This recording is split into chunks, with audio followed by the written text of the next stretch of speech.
We all fight, we all get upset, we all get frustrated, and we all have to deal with other humans. And being a master at interpersonal communication is one of the hallmarks of a great leader. So in this video, I'm going to share with you 8 psychological tricks to win in every argument.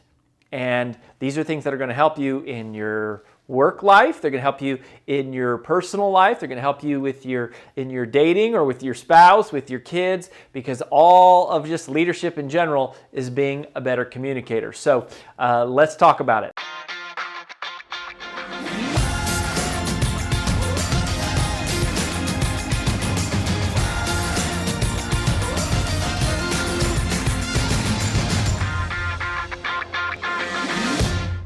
Number one. First, let's start with the easy ones. Number one, no name calling.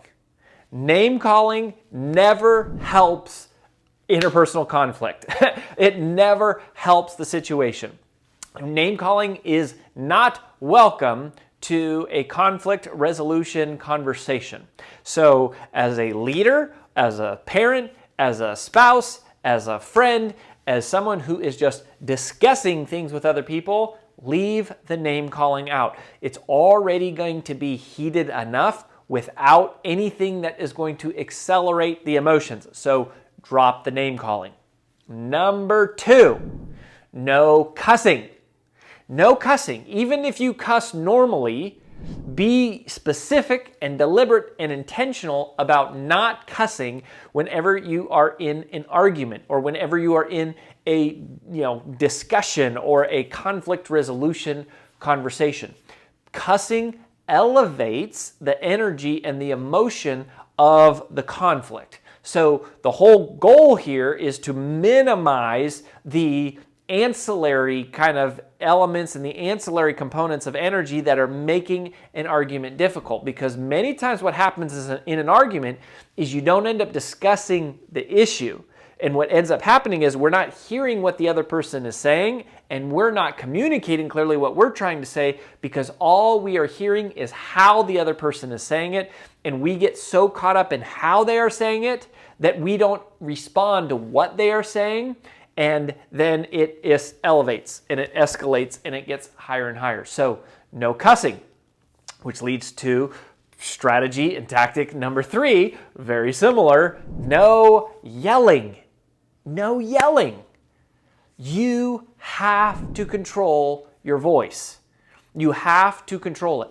If this gets the volume of the conversation parallels the emotional intensity of the conversation often, right? The volume of the conversation parallels the emotional intensity of the conversation. So what happens is as you get louder, then they get louder, then you get louder, then they get louder, and all of a sudden it's like, I'm not yelling, you're yelling at me, why are you yelling? Right? You can't do that. If the other person is yelling, then what I have found is it often doesn't help so much to say, hey, stop yelling. Like that doesn't always help. But what does help is for you to deliberately and intentionally and with discipline respond quietly and softly. And here's what's amazing about this. The quieter you are with your volume, the more powerfully direct you can be with your words. So for example, if somebody is yelling at you and you say, don't you ever talk to me like that, right? That's going to escalate the conversation. But when you focus on controlling your energy and bringing the volume down, right? Not allowing yourself to yell and just get louder, you actually can speak with more power, with more precision, and you can say, I'm gonna ask you to please not talk to me that way.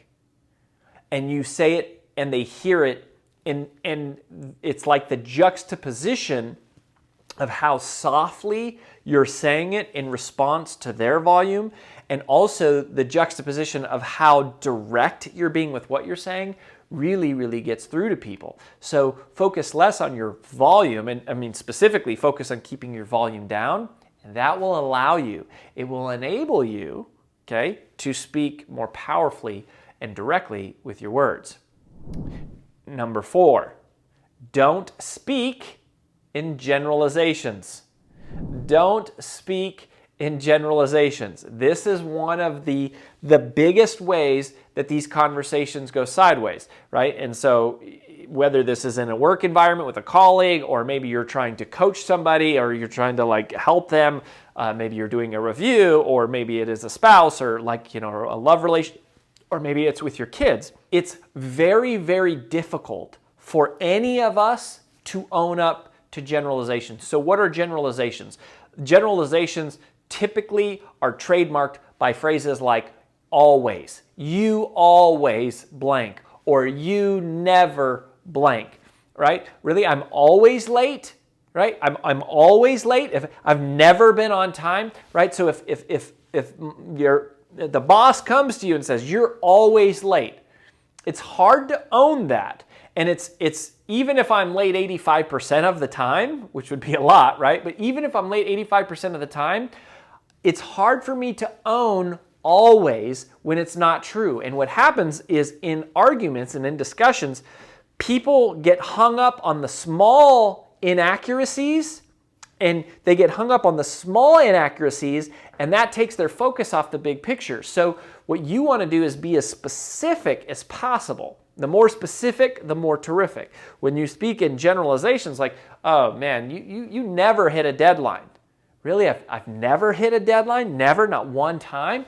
That's very difficult. And so what happens is the other person, all they hear is never and always, and their brain immediately goes to, well, that's not true. And guess what? It's not true. And even if it is true 85% of the time, that's not their fault, that's your fault. That was poor communication on your end. Generalizations are lazy, indulgent ways to communicate. So instead of doing that, be very specific. Hey, at last Tuesday's weekly meeting, you came in about 7 minutes after we had started and it disrupted the meeting. All right, that's specific, right? Now we can talk about that. I may not agree with you. I may still be upset about it, but at least we are, talking about something specific versus you are always late. So don't use generalizations. Be specific. By the way, there's 4 other techniques here that I'm going to share with you, but if you're enjoying this video, what I would love for you to do is hit the subscribe button right here on my channel so that you make sure you're tuned in, as we're talking always about the 4 levels of influence and how to influence yourself and other people to take action, and all of the different skill sets that go around with that. So, and also, by the way, anytime you have a question, just drop it down in the comments below, and our team will alert me, and I'll come and try to pick them off for you. So make sure you hit the subscribe button though, so that we stay in touch. We got four down, and we still have 4 to go. Number 5, don't get defensive. This one's hard for me. This one's hard for me, but be very deliberate, again, intentional, be disciplined, be mindful of the fact, and be aware of the heightened likelihood for your own defenses to go up, right? Especially if other people who haven't been through some of our training or haven't watched this kind of video, right? Like the things that we teach at Brand Builders Group are all about influence and how to influence other people. It's very rare training. It's very rare that people get to go through it. So you're likely, if you are in one of these conversations, you're likely to be in the conversation with someone who maybe hasn't had as much education or training around this kind of thing. And so they might use generalizations. They might use yelling. They might use cussing. They might use name calling. All of those things are going to cause you naturally, okay? This doesn't mean you're a bad person. This is a natural response to become defensive and go, whoa, whoa, whoa, whoa, whoa. And I'll tell you, the number one thing that happens when you become defensive is you typically will try to deflect, and you go from, hey, I might have done that, but let me tell you what you were doing. Or here's why what you're saying isn't true. That's what defensiveness really is somebody brings something to you and you immediately respond with, here's why what you're saying isn't true. And here's the key. You may be justified in your behavior. They could be wrong. The problem is that's not what matters here. What matters here in an argument, in a conflict resolution conversation, in a coaching conversation, in a leadership conversation, in a relationship conversation, what matters is not so much about who is right. What matters is that they have to feel heard. If they don't feel heard, all they're going to do is dig their heels in and get, more and more stubborn. And you're not actually going to be talking about the issue. You're just going to be responding emotionally back and forth to one another, and you're never going to make any progress together. And so the key there is when somebody attacks you or comes at you with something, and even though your initial response is going to be, hey, that's not true, and let me tell you why, instead of doing that, resist the urge to do that, resist the temptation, resist the indulgence of defending yourself, and instead kind of lean into it, go with it by asking questions. And you say, can you give me an example of what you're talking about? Or can you tell me about the last time that I did that? And ask a series of questions, because they're almost going to be expecting you to push back. And that's why arguments don't win. That's why people never win arguments, is because they're too busy pushing on each other and nobody is willing to give ground. If you're able to just follow some of these psychological techniques, then what will happen is you'll make progress together and you'll win together. And that is really what we're after here. This is how you're going to win an argument. So ask questions, ask for specific examples, and try to pinpoint exactly what they're talking about. And don't approach it as like you're a lawyer defending yourself. Approach it more like you're an explorer trying to really discover and uncover precisely what they mean, exactly what they mean, get examples of what they mean. And guess what? If they don't have any good ones, they will diffuse their own argument, which is often what happens. Often, through the process of you exploring and really trying to understand, one of two things will happen. You'll either get clear on some weaknesses maybe that you had that were blind spots that you weren't aware of, or you'll realize that something that you're doing that you didn't think was affecting them negatively is actually affecting them negatively. Or you will find that actually they can't come up with many examples, and as they try to, their own argument they lose the wind in their sails because their own argument starts to diffuse as they can't pinpoint it. And many times this is the case. Many times people aren't arguing with you about what actually happened. Many times they just want to feel heard. Many times they just want to feel respected. They just want to feel loved. They just want to feel trusted. And if you will allow them that opportunity, then you can have those emotions resolved, and then you can move on in the conversation together. So those are 5 things not to do. Now let's talk about 3 things that you should do. And these 3 things are really going to be the advanced sort of like ninja communication, leadership, interpersonal conflict, resolution skills and techniques and strategies. All right. So the first thing is start with what you both agree on. In almost every argument, in almost every conflict, people immediately go to the point of contention, the point of disagreement. And they ignore the fact that often you agree on 95% of what happened, and 95% of what should happen, and 95% of what was said, and 95% of how this should be handled. And yet we ignore the 95% and we just dig our heels in and we get aggressive and stubborn. We draw that line in the sand and we're not willing to budge, and neither are they. And that just on this 5%. Instead of doing that, focus on what you both agree on and start with the highest level. All right. So do all believe the sky is blue? If you have to start there, start there. Okay, the sky is blue. And then let's start with what happened in the situation and start as far back in time as you need to go, or as high level as you need to go to create agreement for us to go, okay, these are the things that we both see the same way. And just in creating agreement on what you both see the same way will help you more clearly delineate and identify the things that you see differently. And in fact, many times when you start by focusing on what you both agree on, you'll actually identify the issue there in a space that's much more positive and go, oh, there's just a confusion here, just a miscommunication. Like literally, you thought you communicated something and they received it differently, and you'll flush that out in this sort of safe space of what we both agree on versus this argumentative, combative, dig your heels, kind of aggressive type of conflict space of the 5% that we don't agree on. So start with what you both agree on. Tip number 7 here, this is the second thing that you should do. Tip number 7 overall, psychological tricks to help you win any argument, is to focus on facts, not on feelings. Again, the more specific, the more terrific. So you want to zoom in on what exactly happened. What exactly do you mean? What exactly are we talking about? The more that we zoom in on those minute details, we can, again, we're trying to start with what do we agree on. So we're starting high level and we go, oh, we agree on all of this stuff. And then, oh, right here is the part where we disagree. And we go, okay, let's parcel out the facts. But so much of arguments are lost in emotion, right? That's the theme of this whole training, is that it's all about neutralizing the emotion. It's about mitigating like the irrational responses that they have and that we have, frankly, that in any sort of argument. So focus on the facts.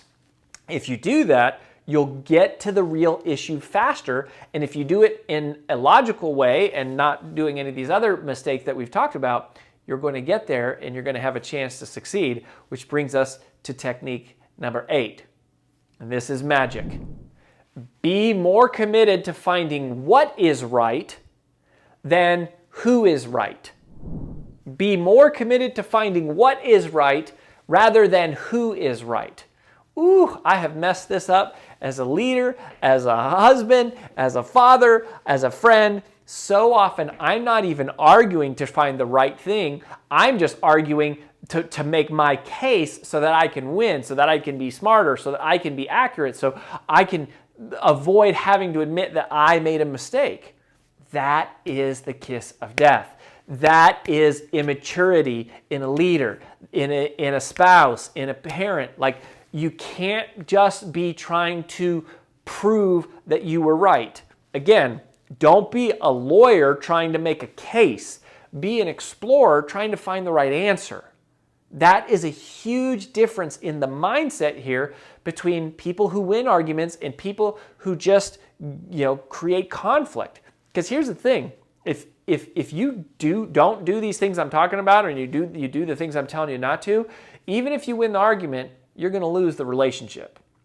Even if you win the battle, you're going to lose the war. And so even if you think, or you've learned other manipulative tactics of persuasion or something like that make you feel like, oh, there's a victory here, you can't win an argument if the other person loses.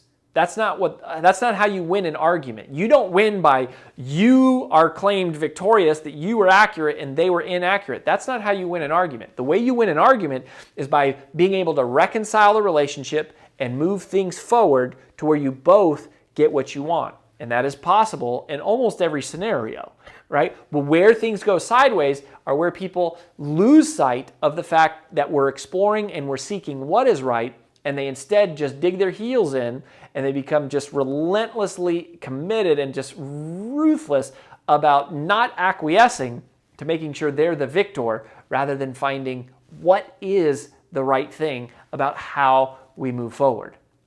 And if you're committed to that, if you're committed to preserving the relationship, like one of the things that we teach in our sales curriculum, right? We teach service-centered selling. I've done some other videos on my YouTube channel around how the philosophy that we teach of sales, and we have a course around service-centered selling that I teach. We talk about win the relationship even if you have to lose the sale.